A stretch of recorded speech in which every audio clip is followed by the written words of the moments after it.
subscribe and share. Hello everyone, आज मैं हाजिर हुई हूँ अपने साथ सुभाष चंद्र बोस के बारे में ऐसी जानकारियाँ लेकर जिसे सचमुच आप भी जानना चाहेंगे।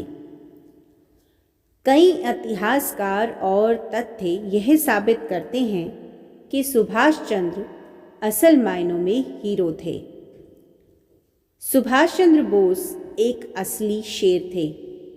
उनकी गतिविधियों ने न सिर्फ अंग्रेज़ों के दांत खट्टे कर दिए, बल्कि उन्होंने देश को आज़ाद कराने के लिए अपनी एक अलग फौज भी खड़ी की थी, जिसे नाम दिया आज़ाद हिंद फौज का।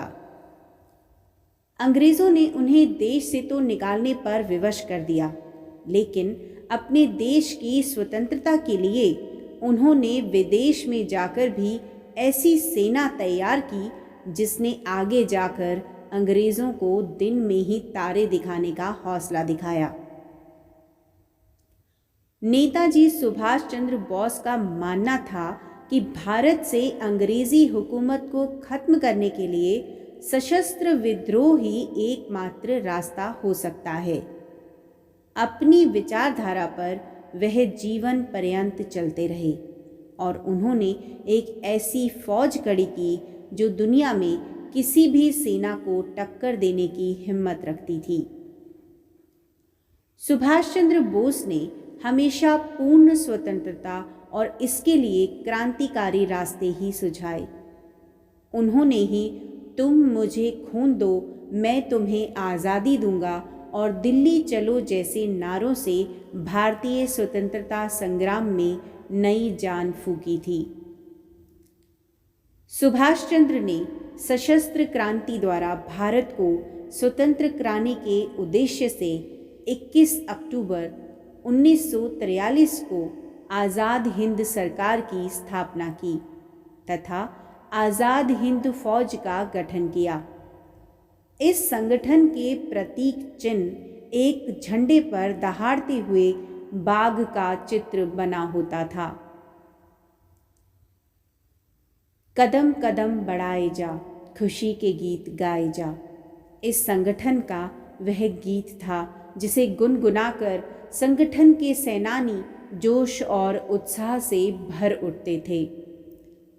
आज़ाद हिंद फौज के कारण भारतीय स्वतंत्रता संग्राम को अंतर्राष्ट्रीय ख्याति प्राप्त हुई। इस फौज में न केवल अलग अलग संप्रदाय के सेनानी शामिल थे, बल्कि इसमें महिलाओं का भी रेजिमेंट था। यहाँ यह जानना आवश्यक है कि आज़ाद हिंद फौज इंडियन नेशनल आर्मी का गठन कैप्टन मोहन सिंह, रास बिहारी बोस एवं निरंजन सिंह गिल ने मिलकर 1942 में किया था, जिसे बाद में नेताजी ने पुनर्गठित किया और इसमें नई शक्ति का संचार किया। कभी नकाब और चेहरा बदलकर अंग्रेज़ों को धूल चटाने वाले नेताजी की मौत भी बड़ी रहस्यमयी तरीके से हुई। द्वितीय विश्व युद्ध में जापान की हार के बाद नेताजी को नया रास्ता ढूंढना ज़रूरी था। उन्होंने रूस से सहायता मांगने का निश्चय किया। 18 अगस्त 1945 में नेताजी हवाई जहाज़ से मंचूरिया की तरफ जा रहे थे। इस सफ़र के दौरान वे लापता हो गए। इस दिन के बाद वे कभी किसी को दिखाई नहीं दिए। 23 अगस्त 1945 को जापान की दोमेई खबर संस्था ने दुनिया को खबर दी कि 18 अगस्त के दिन नेताजी का हवाई जहाज़ ताइवान की भूमि पर दुर्घटनाग्रस्त हो गया था और उस दुर्घटना में बुरी तरह से घायल होकर नेताजी ने अस्पताल में अंतिम सांस ली। लेकिन आज भी उनकी मौत को लेकर कई शंकाएं जताई जाती हैं। लेकिन नेताजी की मौत पर बनी विभिन्न कमेटियों के नतीजे बेहद रोचक और आपस में मेल नहीं खाते। नेताजी की मौत के बाद कई लोगों ने तो खुद के नेताजी सुभाष चंद्र होने का दावा भी किया, लेकिन सब बेबुनियाद रहे।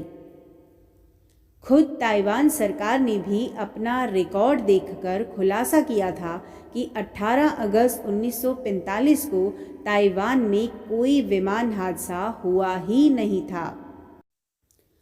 1956 में बनी शाहनवाज कमेटी और 1970 में बनी खोसला आयोग ने तो नेताजी सुभाष चंद्र बोस की मौत को विमान दुर्घटना ही बताया, लेकिन 1978 में मोरारजी देसाई ने इन दोनों आयोगों की रिपोर्ट को खारिज कर दिया था।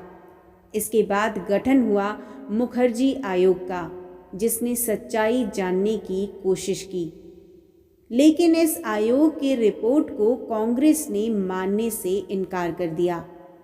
आज हालात यह हैं कि नेताजी सुभाष चंद्र बोस जैसे महानायक की मौत एक रहस्य बनी हुई है। नेताजी सुभाष चंद्र बोस का यूं तो पूरा जीवन ही रहस्यों से भरा था, जैसे रहस्यमयी तरीके से अंग्रेज़ों की जेल से निकलना और रहस्यमयी तरीके से लड़ाई लड़ना, लेकिन उनकी मौत भी रहस्यमयी होगी ये किसी ने नहीं जाना था। खैर, अब उनकी जयंती पर हम देश के इस महानायक को भावभीनी श्रद्धांजलि देते हैं और आशा करते हैं आने वाले समय में नेताजी की मौत के रहस्य से अवश्य पर्दा उठेगा और देश के इस असली हीरो को उसका असली स्थान अवश्य मिलेगा। जय हिंद।